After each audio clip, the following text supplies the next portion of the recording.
So some of the first steps when you're making the Mari is what size, and are you using the gather panel, are you using the base overlay, and are you putting the zipper divider in? Which options, which adventure have you chosen?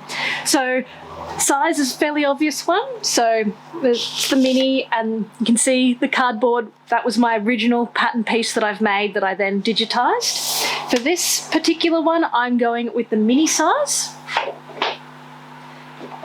And I'm going with the straight bag. So I'm not putting the gather panel in, and I'm not doing the overlay. So I will need the 2 body pieces. I won't need the gather panel. I won't need the base overlay. I'm not using a center divider pocket. I won't need the top piece. I will need the lining. I will need the pocket, and I'll need the facing. So I'm going to put the bits that I don't need aside. And I'm going to put my lining pieces to one side. So this is quite an easy cutout. It is just the 2 pieces. So 2 main bodies and 2 facings out of this gorgeous vinyl. I haven't decided yet whether I'm going to put any structure inside. Now, I purposely didn't specify because I like being able to choose depending on what fabric and what you've got on hand. I've got this great little sample booklet that Voodoo Rabbit and Brisbane sometimes do, and it's all sorts of different stabilizers and fusibles. So I like it because you can feel. So if you wanted a really, really firm stand-uppy bag, that's where your foams are going to be great. I really like bag batting. It gives a good structure without being as difficult for me to use as foam. And then there's also the Peltex type products, and then even some thicker sort of stabilizers that you can use like that one. If you are doing the gather panel, you can still use fusible. What you do is sew up that gather panel first and fuse at the top, and then stitch to hold it in place along the side. So that will still let your gather happen, and you can fuse along here. If you're using a non-fusible, if your machine can cope with it, when you top stitch through all the layers, and that will hold your piece in place. That's not essential though, just get those sides, and it can make it a little bit easier on the bottom of the gather panel to actually have it stitched to your structure. But for now, I haven't decided. I'm going to cut it out and just see how it handles and decide whether it needs a little bit of extra something inside or whether it's good to go as is. So I'm going to go ahead and cut that out.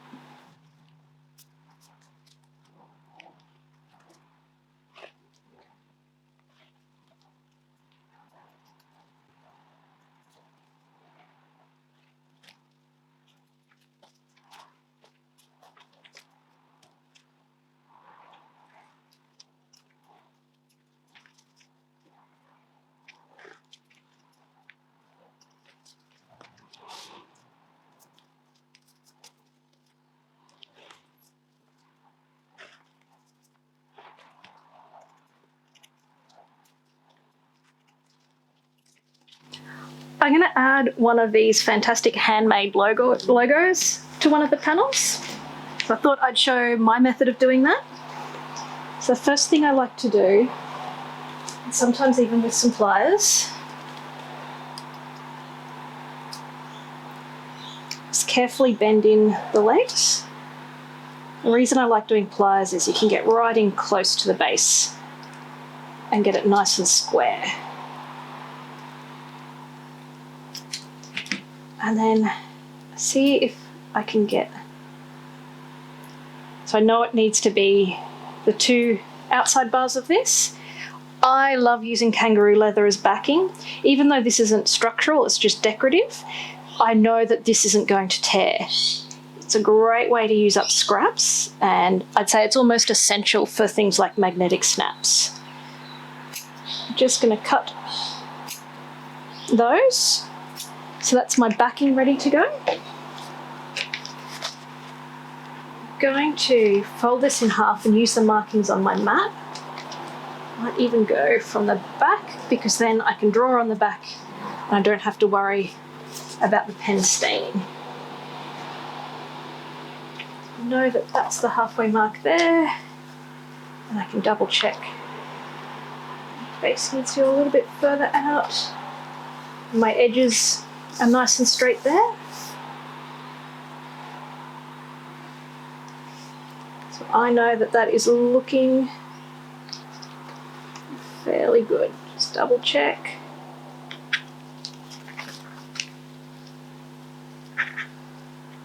Now I know that these corners are sewn at 1 centimetre, so I need to sit above that 1 centimetre. Or 3/8 of an inch.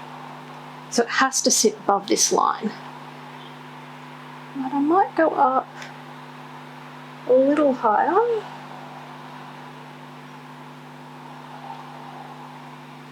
So I'm going up, it's almost an inch, 2.5 centimetres. And I've got this centre line. This is where sometimes it can be handy to have sort of that extra ruler. You can just make sure that you're keeping things nice and straight. I'm going to use this and get it centered and just double check that I'm happy with that. So let's get this .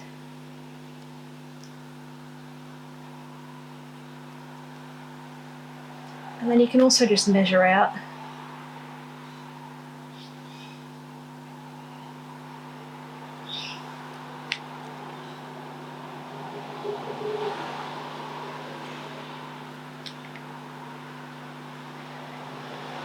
I'm pretty happy with that. I'll just do one last check. This is my center. Yep. I have one of the silver pens that you use on leather. So I've marked my 2 cuts. When you're cutting through, you want to be as close to the size of the legs as possible. You don't want to go too small because then you'll be tearing as you push them through, but you don't want to go too big because then you're sort of left with a bit of a gape. Just use a sharp blade. I tend to go a little small at first, because you can always make them bigger. It's a bit harder if you've made it too big.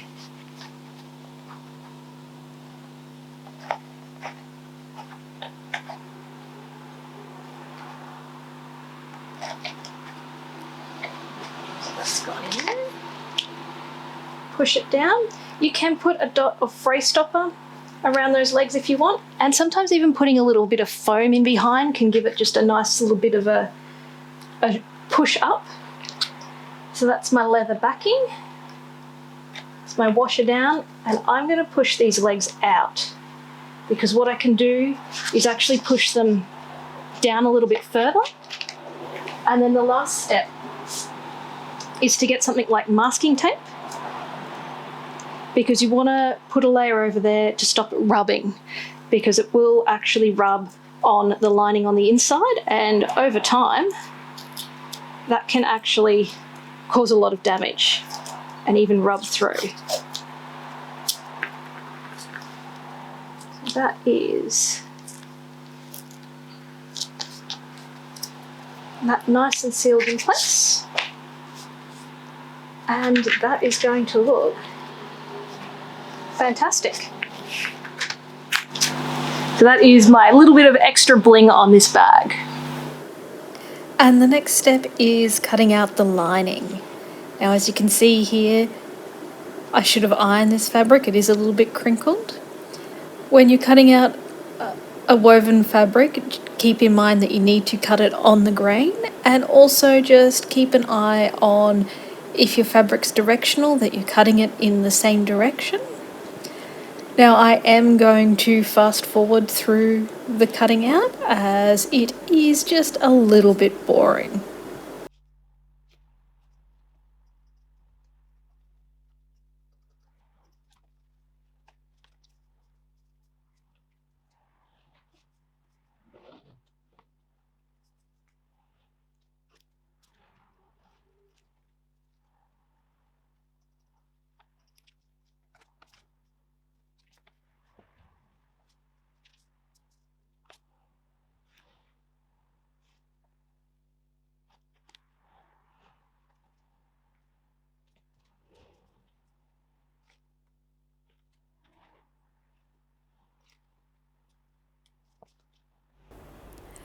I didn't record a video of me cutting out the woven interfacing, but I do use an ironing press and it's a lot faster, so I quickly fuse interfacing to all the woven pieces, so that's the lining and the pocket pieces.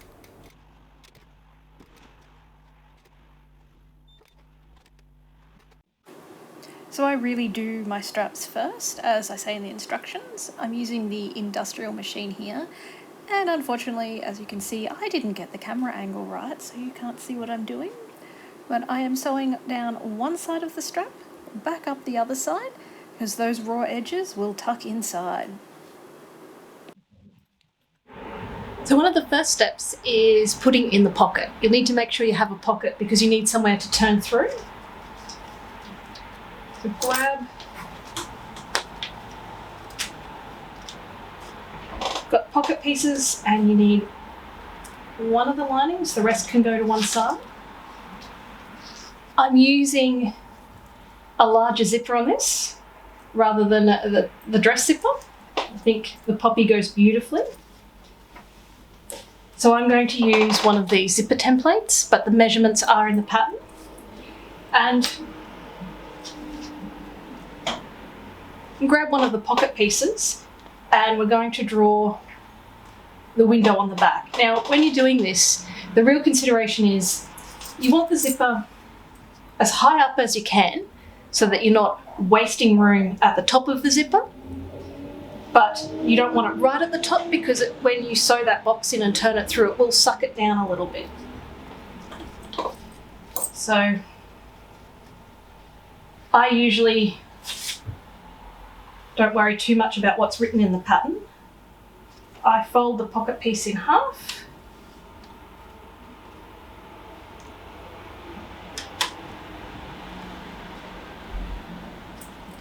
Have a look at how big the zipper is. Pull that down a little bit more and I eyeball it.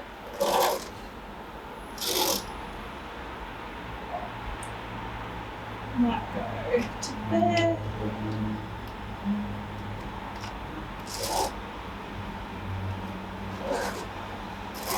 Make sure it's about even on both sides. So that is the box I'm going to sew. It is a little bit high on here, but that is because I'm using the thicker tape. And then for placement, again, I'm a big fan of folding to find your center,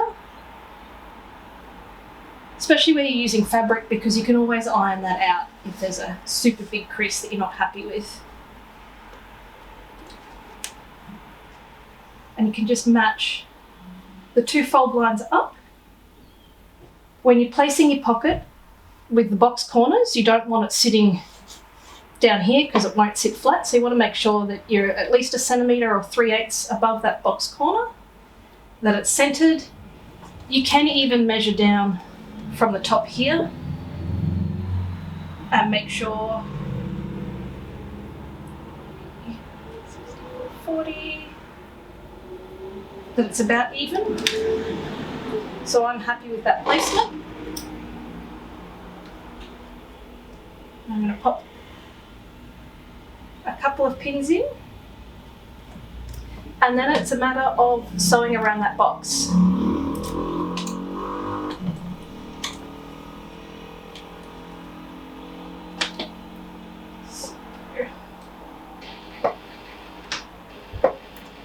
When you start, don't start too close to the corners.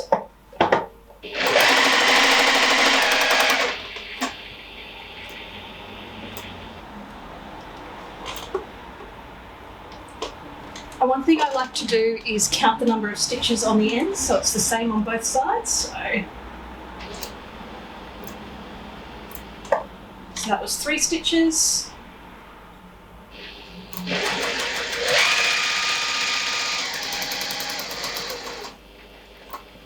So I know it needs to be 3 stitches on this side. And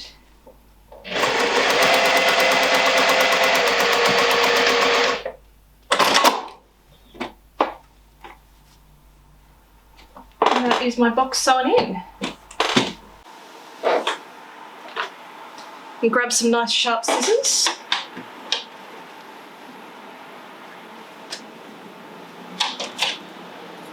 And I fold it in half.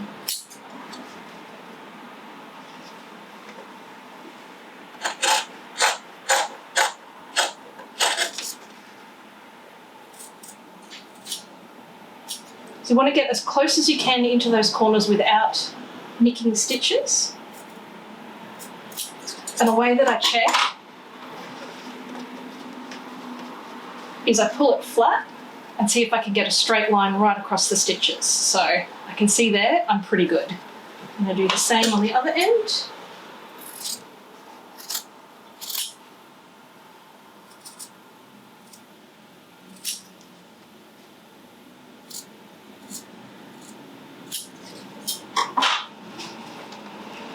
Again, that's sitting well.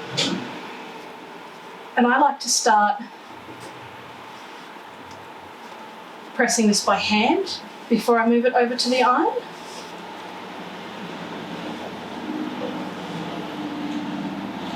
So it gives you just a bit of a head start.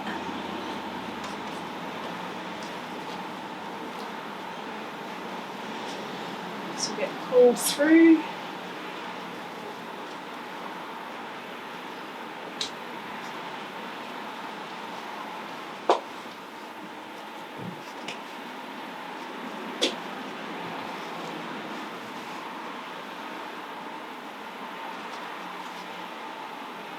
Again, just pressing with my hands really seems to help.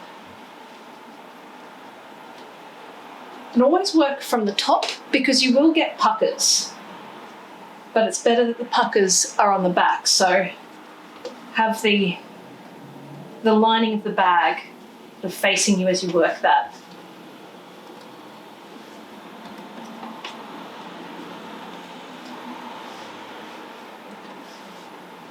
I'm going to go to the iron now, and I'm going to iron that so it sits nicely, and then we can sew in the zipper. So now I'm going to sew all the way around that zipper box. I've changed my thread. I've actually put a narrower foot on because that's going to help me get nice and close to that edge. So again, don't start at the corner, start a little bit further back. And you can change the length of your stitch if you would like.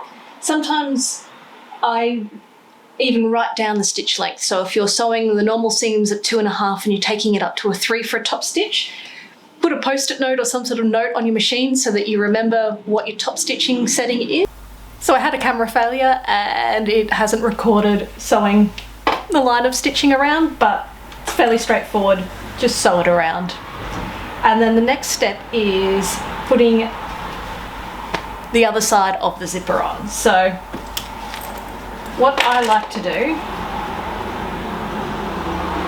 is use pins. I tend to use clips most of the time, so when I use a pin it's sort of a reminder to me that something's a little bit different. And I do that where I'm going to start and stop. You want to leave a nice generous turning gap. Pop one there and one there, and then clip all around. I'll start sewing, sew in a box around and stop, and that leaves me plenty of turn through room.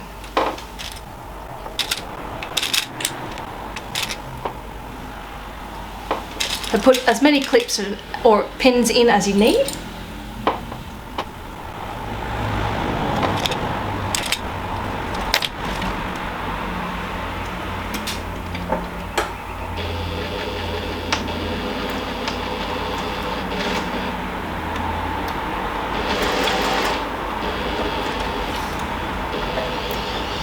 I sometimes put just a little bit of a curve on the bottom corners because that stops grit and dirt and stuff getting in them, but you don't have to do that.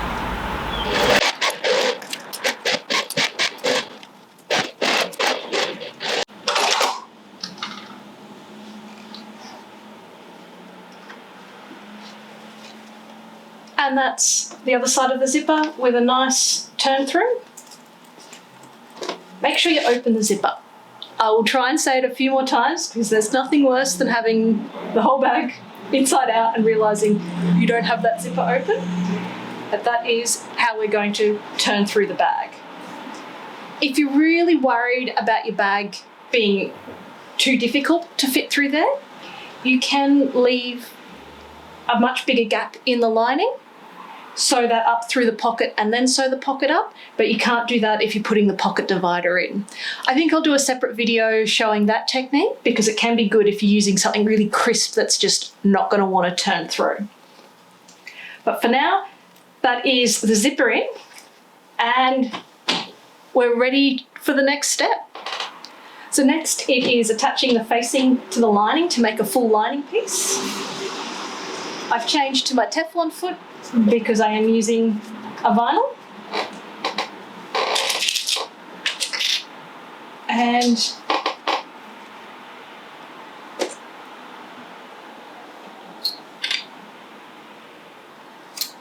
I'm going to clip to hold that in place.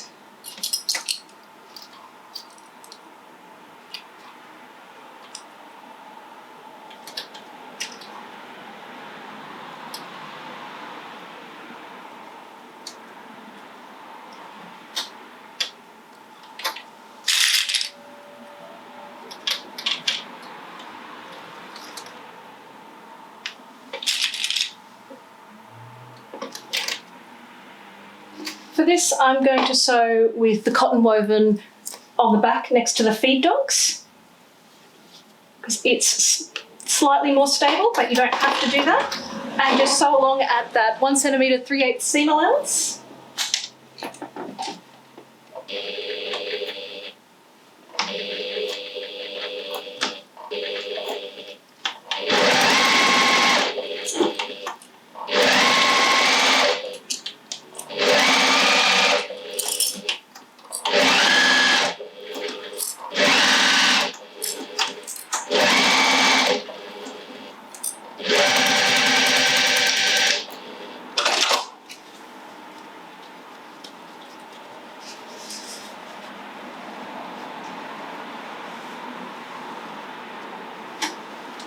And same again on the other side. I recommend doing the top stitching one after another. That way you know that you're using the same stitch length and that everything is set up the same. I'm going to do that top stitching on my industrial machine because I've got that great colour match with the purple. So it's the same process again. Just clipping that facing in.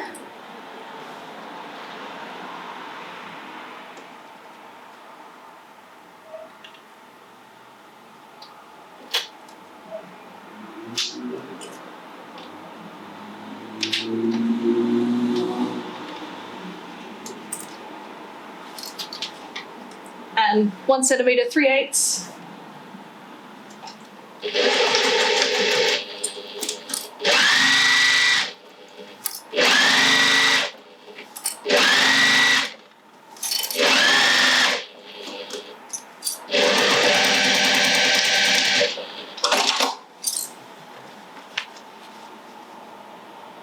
And what I like to do when I'm folding is fold the fabric down so that you're not folding the facing. And again, do a finger press.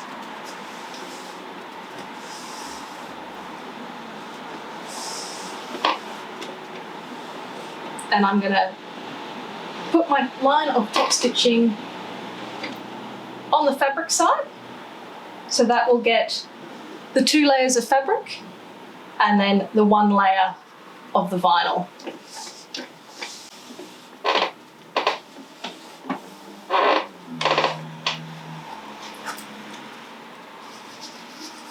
Now for the seam allowance on top stitching, usually it's about 3 millimeters, but use your machine. Find something on your machine that's going to be consistent. So if I've got my Teflon foot, there's actually a little mark that is in the middle of the little toe of the foot. So I find that's good. So I can either use the edge of the foot, which is slightly, that's about 5 millimeters on this foot, or I can use the middle of it, which is sort of that 2.5, 3 millimeter, or you can get a foot that's narrower. But I like using the landmarks of my machine for that stitching. It just makes it a lot easier. So I will quickly pop over, do that top stitching on my other machine. I'm not going to record that because it's very straightforward sewing, and then we'll come back and keep assembling the lining. So now the top stitching's done. The next step is to assemble the lining, and getting these two edges. The top of the facing is the spot that you really want to focus on matching up, because that's going to be the most noticeable. If it doesn't match up at the bottom here, you can just hide that away on the inside. What I like to do, carefully match those seams. If this is really bulky, sometimes I'll even come in inside the seam allowance, so stitch it at sort of 1/4 of an inch or sort of 7 or 8 millimeters, just to hold it in place, so then when I sew the whole bit, it's already there and I know it's not going to move. Pop some clips in.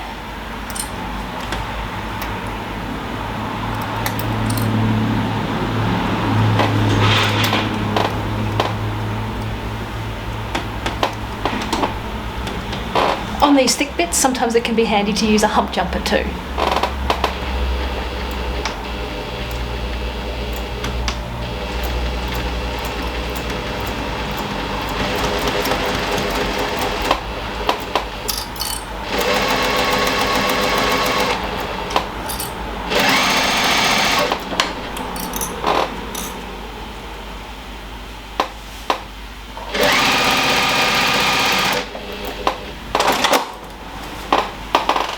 Then same again on the other side.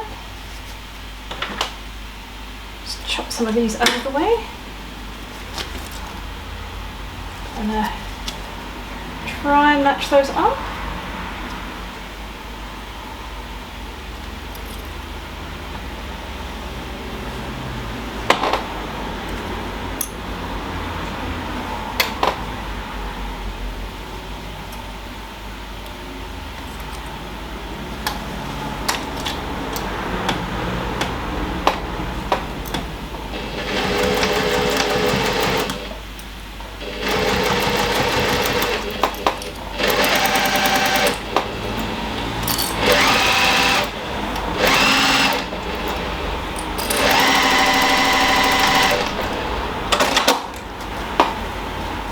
Then the next step is across the bottom here. It is a little bit uneven, but that's okay. We'll tidy that up.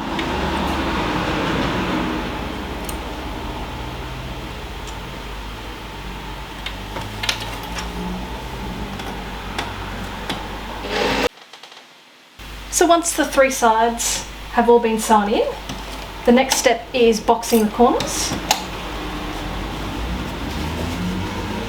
I like to push this seam this way and the other seam the other way, because it gives you a bit of an edge, so you can actually feel that those two are lining up. And clip there. And you want to pull this out, make it nice and flat so you can sew all the way across there. It's going to sort of sag down a little. What can help, putting some clips out here and holding that fold in place. And so I'm going to sew across that box corner. And again, just make sure it's nice and flat when you're doing it.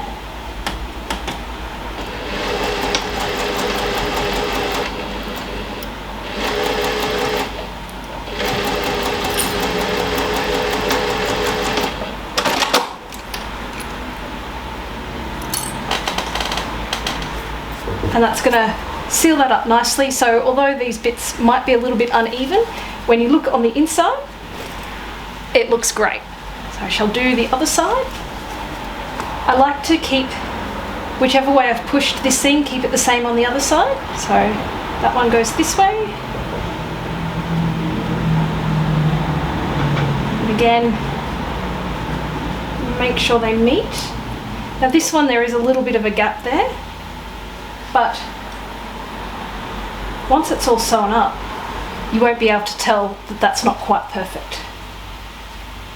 It will still look good. So again, I'm going to pull that out, make sure it's sitting nice and flat.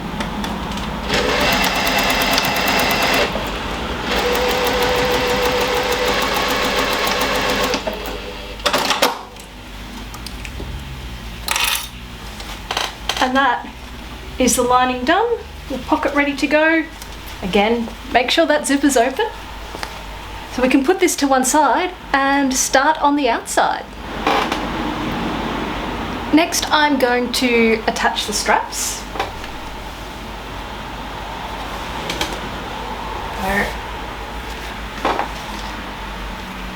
This is the small size, so it's 3 inches or 9 centimeters.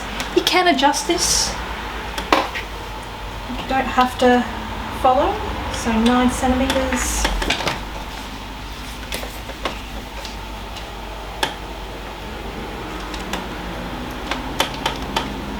Clip that in, and being very careful not to twist the strap, measuring the same distance from the other side.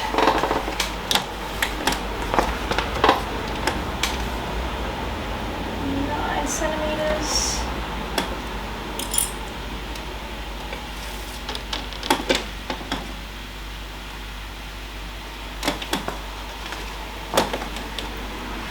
And I'm going to tack those in place.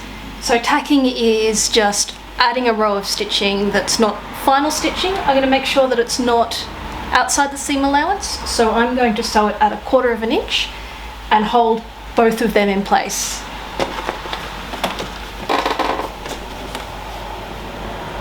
So it's 7 millimeters, 1/4 inch.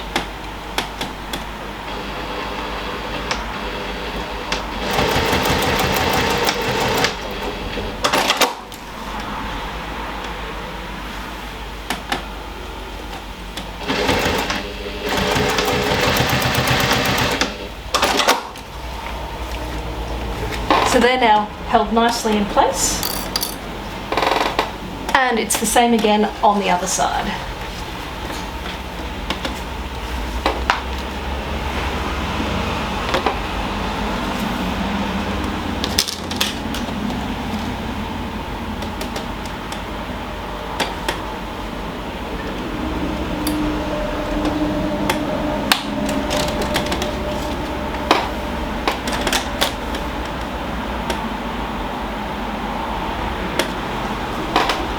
Make sure that strap isn't twisted.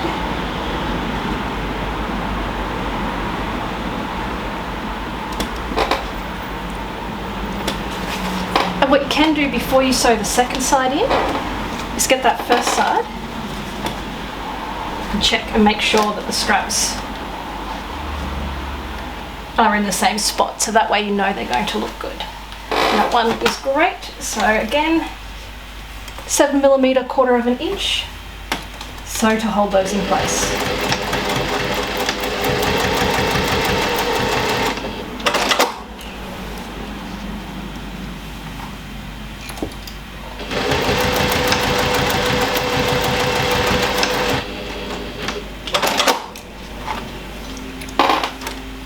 And from there on, it's very similar to doing the lining, sewing the two sides, sewing the base, but this time you don't have to worry about that facing and how it's sitting.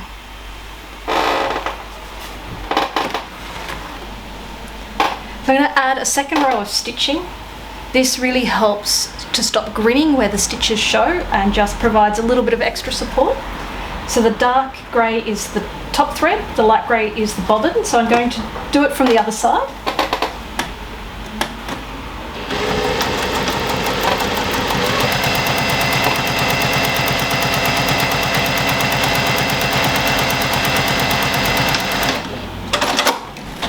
I don't take it all the way to the top because that lets you open the seam flat, but I do take it all the way to the bottom, and that's really going to stop stitches showing through too much and gives a little bit of extra support to those seams.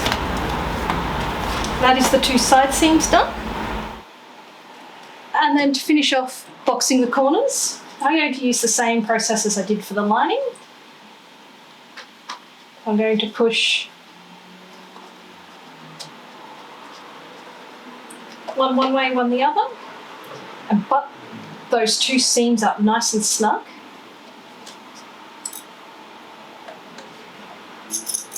Again, I'm going to take this fold and clip it a little bit further out because that helps keep a lovely straight line. Have it nice and flat when you sew it.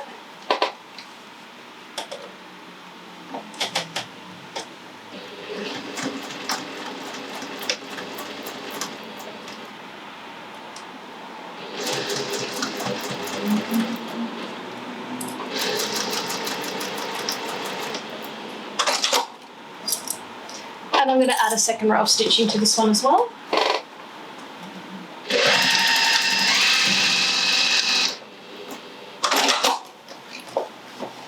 So that's one corner done. And I'll repeat the same thing on the other side. And again, keep this seam pushed to the same side. And butt those seams up so that they're nice and snug against each other. Clip it in.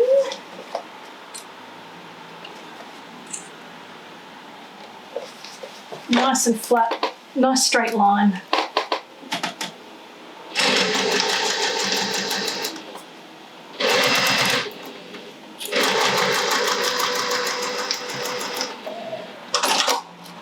And I'm going to flip it over, second row of stitching.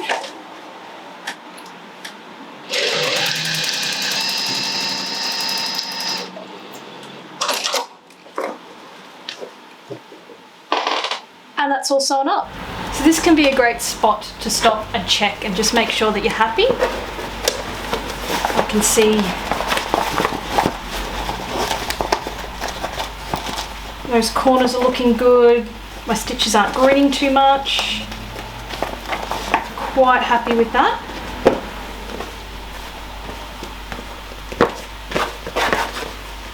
So we have the outside finished and we have the lining finished, and now we join the two together. So make sure the handles are tucked inside.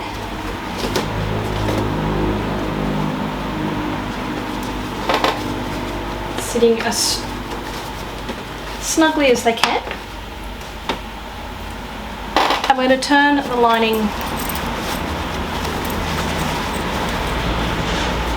so that the right side, the pretty side, is facing out, because that's going to drop inside the bag.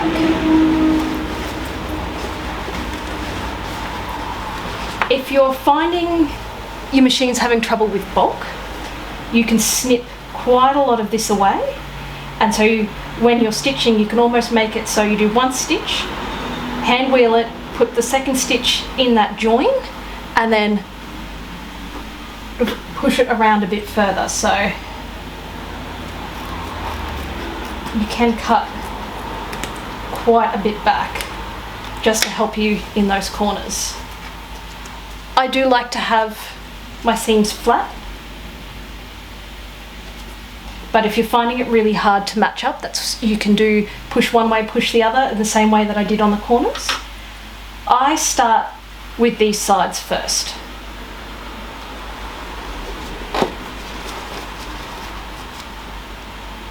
Flatten that, flatten this one, line them up nicely, and pop a clip.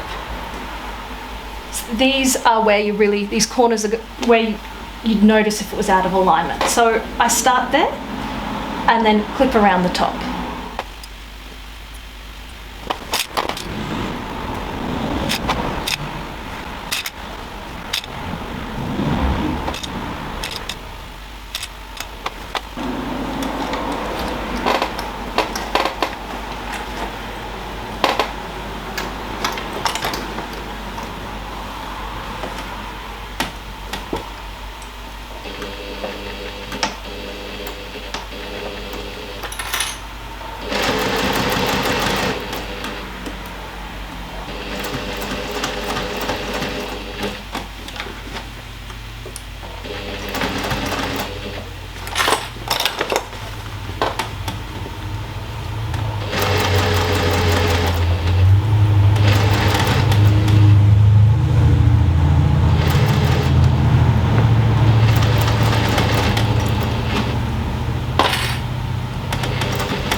So that's the two joined together. I like putting a second row of stitching around. You can turn the bag inside out, depending on how stiff your material is and how much of a struggle it's been. So that way that you're sort of swapping which side the top and bottom thread are.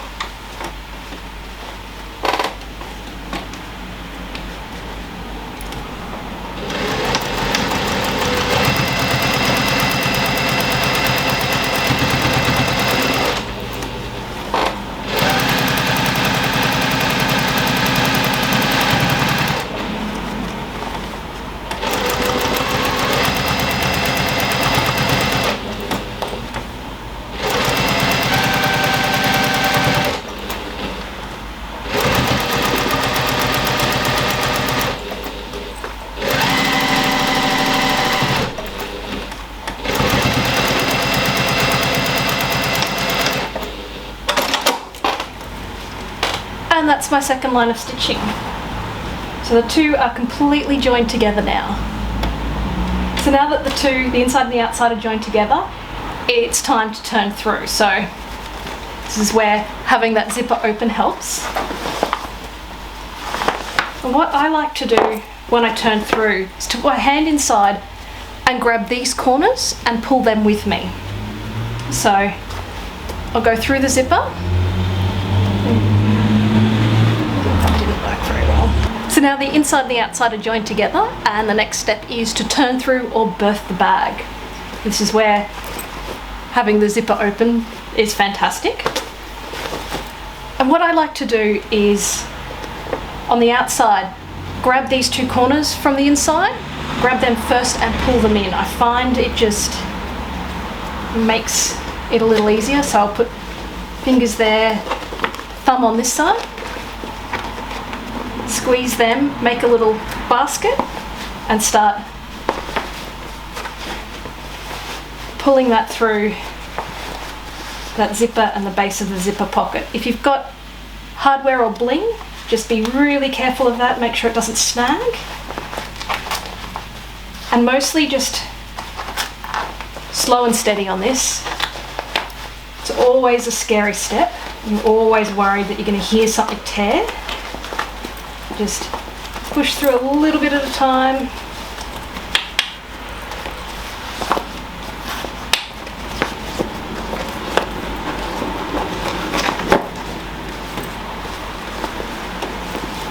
And pop out those corners.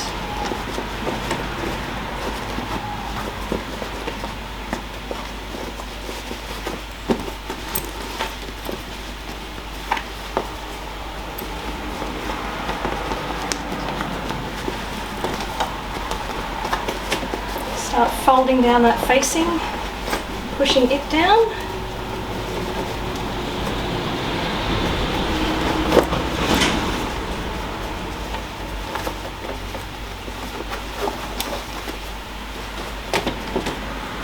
This is the step where I like to stop and just admire. You're almost there. You've done most of the hard steps. There is just one row of stitching to go. I find it just super satisfying. So I like to work those edges and just grab any threads that are popping through. I will be top stitching on my industrial machine because the colour is just perfectly matched. If you are using your domestic machine and you're really struggling, particularly over these straps, it's where a hump jumper is going to be super handy. You want to use it on each side to keep the foot of your sewing machine as flat as possible. And just working that edge before you take it to the machine can really help. Just get it sort of sitting where you want it to. I'm going to work this a little bit more, and then I'm going to set the camera up to do the top stitching, and then of course the final step is sewing up that turn through. Make sure you do that. So I left my turn through gap a little bit larger. So what I like doing is sewing in a little bit on each side. So I can then make the gap a lot smaller. So this is one where I use pins. So I'm going to sew from here across.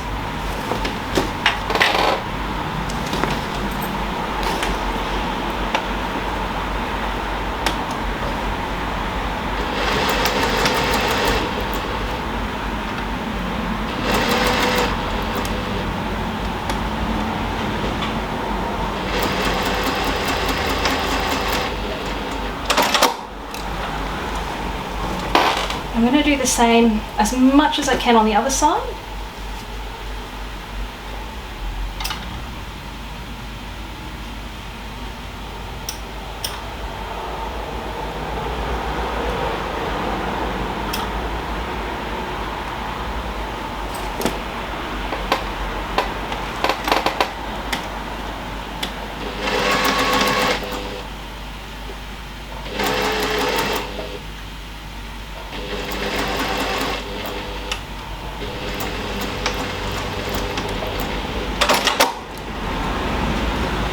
The reason I like doing that is then it leaves a much smaller, tiny little turning gap that I'm stitching, so it's just worth that little bit of extra step. When I'm sewing this turning gap, I like to make sure I can see that bottom fold, so I just put it ever so slightly sticking out, because I find if I don't do that, if I have them meeting exactly, that bottom layer can actually slip and not even get caught in the stitching. I also like to use a pin to know where I'm starting and finishing, so just take it all the way along and pop it in that first stitch. So I know I'm sewing between that pin, and I'll make sure I can just see that ever so slightly sticking out. You can of course sew this up by hand. My hand stitching is terrible.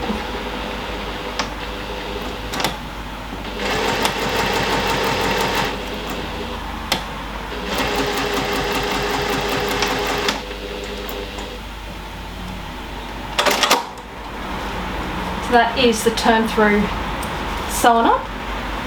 Trim those threads.